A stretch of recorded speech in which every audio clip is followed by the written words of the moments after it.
प्यारे बच्चों सत श्री अकाल। अज आपां दक्षिणी भारत दे एक प्रमुख नगर बारे जानकारी सांझी करांगे। ये नगर अंग्रेजी राज समय विकसित होया। इसका नाम है मद्रास। इस नगर दे इतिहासिक पक्षां उपर आपां नज़र मारीए तां पता चलदा है कि ये बहुत समा पहला एक सधारण पिंड होया करदा सी, जिसदा नाम मद्रास पट्टिनम सी। इस पिंड दे वसनीकां दा मुख किੱਤਾ मच्छी फड़ना सी। सो इत्थे मछेरे लोग ही ज़्यादातर रहिंदे सन। 16वीं सदी दौरान भारत विच वख-वख यूरोपी देशां तो लोग वपार करन लई साडे देश विच पहुंच चुके सन। अंग्रेज भी उन्हां विचों एक सन। दक्षिणी भारत दे पूरब वाले पासे बंगाल दी खाड़ी स्थित है।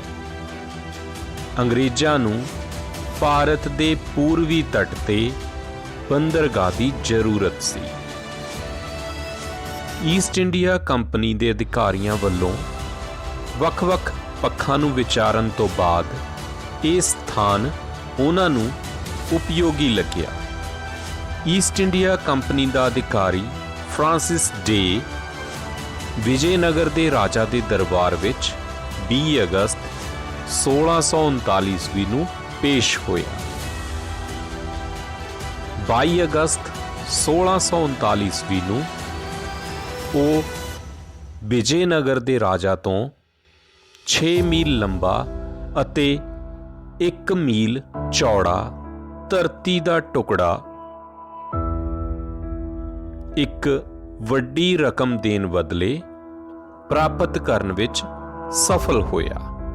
धरती दे इस छोटे जहे टुकड़े लई ईस्ट इंडिया कंपनी नूं 500 ਲੱਖ पागोडे दी रकम देनी पैनी सी, जो उन्हां ने हर साल देनी सी।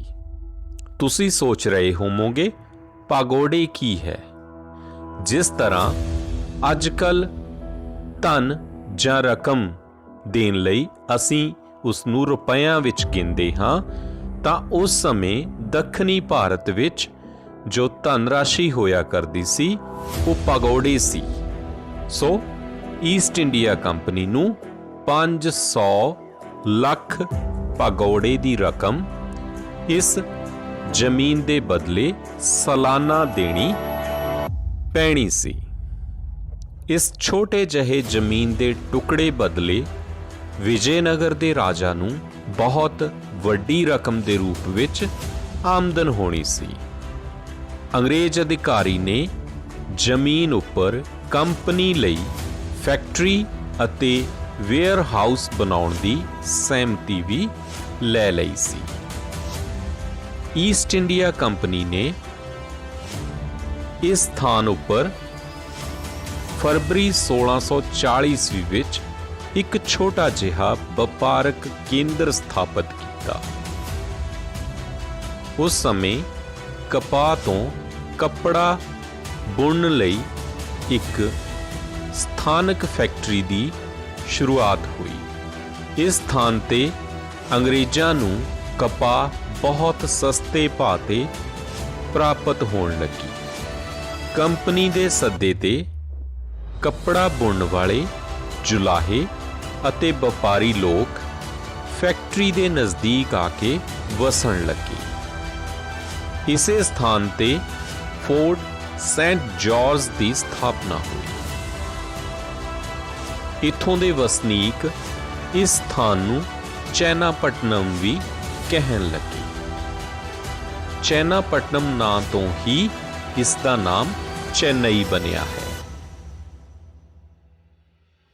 1652 ईस्वी विच मद्रास ਈਸਟ ਇੰਡੀਆ ਕੰਪਨੀ ਦੇ ਪ੍ਰਬੰਧਕੀ ਢਾਂਚੇ ਲਈ ਪ੍ਰੈਜ਼ੀਡੈਂਸੀ ਬਣ ਗਿਆ। ਫਰਾਂਸੀਸੀ ਸੈਨਾਪਤੀ ਲਾ ਬੋਰੋਦੇਨੇ ਨੇ ਪਹਿਲੇ ਕਰਨਾਟਕ ਯੁੱਧ ਸਮੇਂ ਮਦਰਾਸ ਅੰਗਰੇਜ਼ਾਂ ਤੋਂ ਖੋਹ ਲਿਆ। ਇਸ ਯੁੱਧ ਦੇ ਸਮਾਪਤ ਹੋਣ ਪਿੱਛੋਂ 1748 ਈਸਵੀ ਵਿੱਚ ਮਦਰਾਸ ਅੰਗਰੇਜ਼ਾਂ ਨੂੰ ਵਾਪਸ ਮਿਲ ਗਿਆ। 1801 ਈਸਵੀ ਵਿੱਚ ਦੱਖਣੀ ਭਾਰਤ ਦੇ ਸ਼ਾਸਕ ਨੇ ਅੰਗਰੇਜ਼ਾਂ ਨੂੰ ਮਦਰਾਸ ਪੂਰਨ ਤੌਰ ਤੇ ਸੌਂਪ ਦਿੱਤਾ। ਅੰਗਰੇਜ਼ੀ ਸਾਮਰਾਜ ਦੌਰਾਨ ਮਦਰਾਸ ਵਿਖੇ ਕਈ ਇਮਾਰਤਾਂ, ਭਵਨ, ਗਿਰਜਾਘਰ ਅਤੇ ਹੋਰ ਸਮਾਰਕ ਸਥਾਪਿਤ ਹੋਏ। ਆਓ ਇਹਨਾਂ ਸਥਾਨਾਂ ਦੀ ਇੱਕ ਝਲਕ ਵੇਖੀਏ।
1996 ਈਸਵੀ ਵਿੱਚ ਤਾਮਿਲਨਾਡੂ ਰਾਜ ਦੀ ਸਰਕਾਰ ਨੇ ਮਦਰਾਸ ਦਾ ਨਾਮ ਬਦਲ ਕੇ ਚੇਨਈ ਕਰ ਦਿੱਤਾ।